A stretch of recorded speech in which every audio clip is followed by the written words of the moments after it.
Hands, everybody! Everybody clap your hands. Come on. I said clap your hands, everybody. Now everybody clap your hands. Now everybody say make money, money, make money, money, money. I said make money, money, make money, money, money. Everybody go, oh, oh, oh, oh, oh. Oh, oh, oh, oh, oh. Oh, oh, oh, oh, oh. Now everybody clap your hands. Come on, y'all. All right, check this out. Everybody repeat after me. If it's too happy for me, it's up to only me. So I must be as present and unique as I could possibly be. So I choose to be the best me that I know I can be. I'm a leader. I take control of my life. I'm the creator of my future. And now is my time to make it shine. Everybody take a look at the person on your right or left. Give them a high five. And like my book says, tell them I show up, step out, and shine. If you believe that, make some noise, y'all. If you believe that, make some noise. Woo! Ladies and gentlemen, I hate to break it to you, but I was not always the leader that you see up here right now. Yeah, I did eventually go on to doing many wonderful things in my life, like being the author of 3 books, running multiple multi-million-dollar retail establishments, and running my own business. But things were not always this way. And things definitely, Tassels, they definitely, I was not born this way.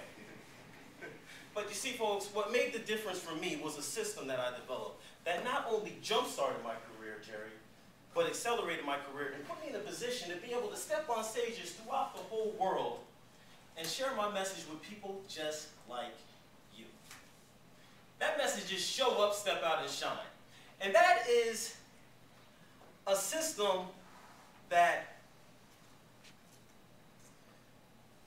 is one of the simplest, quickest, easiest, and most powerful 3-step systems that you will ever learn in your entire life.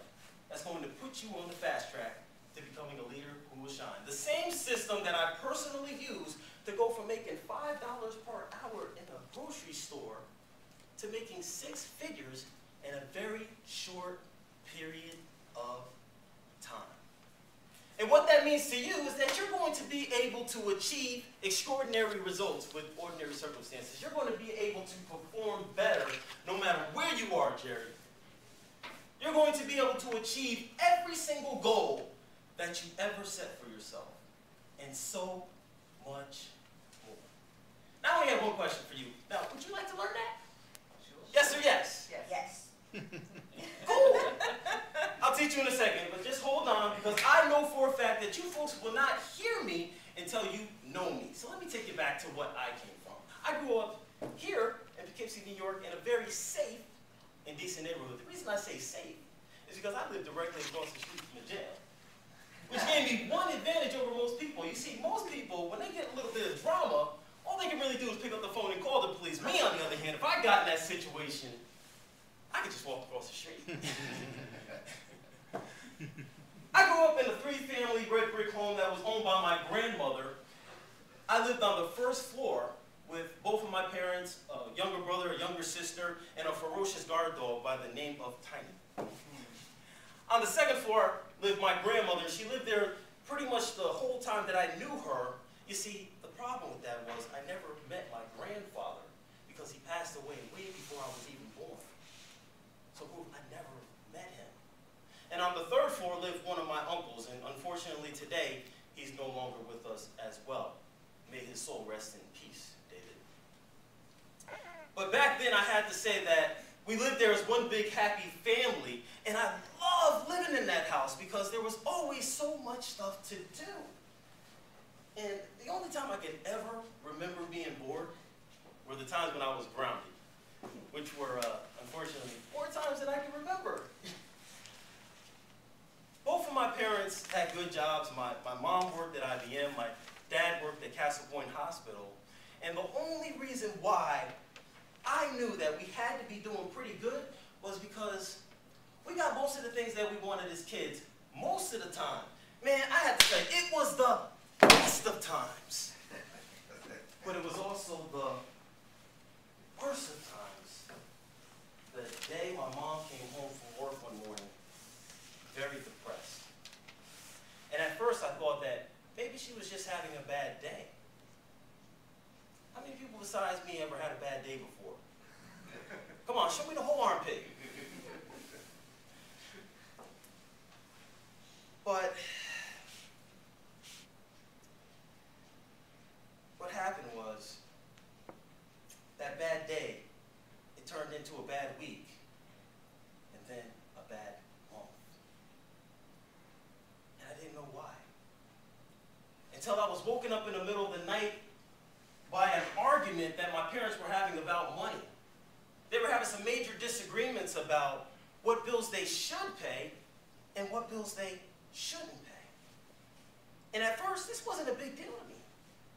You know why? Because I've seen my parents argue before. How many people here ever seen their parents argue before? Give me an armpit on that. But that argument turned so bad that the subject of divorce came up. And when I thought things couldn't get any worse that night, something came up that explained why my mom had been depressed for such a very long time. You want to know what it is? Maybe I'll tell you next week. I found out that my mom had been laid off from her job, which put us, obviously, in a lot of struggles and challenges, not just temporarily, but for the next several years. Well, let's switch gears. In school, my biggest goal, my biggest dream, my big why was to be liked by everybody. I know, I got some real high expectations, didn't I, Randy? Oh, definitely. I was a very quiet and shy kid in school, and I remember having the opportunity, well, yeah, I had the opportunity, but this girl had a crush on me, and the thing was, not only was she one of the most beautifulest girls in the school, she was also one of the most popular, and I blew it. Because since I did so little talking in school, I didn't know what to say. Man, it was so bad that when she said hi, I didn't have enough common sense to know that I could have continued the conversation by saying hi back.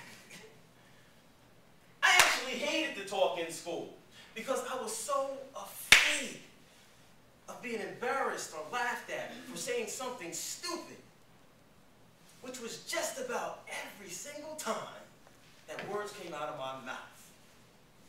But I was smart, though. I was really smart. And I remember many times, Janice, when the teacher would ask a question in class, and I would know the answer, but I wouldn't raise my hand. I would never do it because I didn't want to put myself in a position for one of my classmates, Tracy, to be able to call me a nerd. But I did have both the desire and the drive to do the best that I could in every single thing that I did. But as soon as people would start to say negative things about the things that I was doing, I would just dumb down because my self-esteem and my confidence was very low.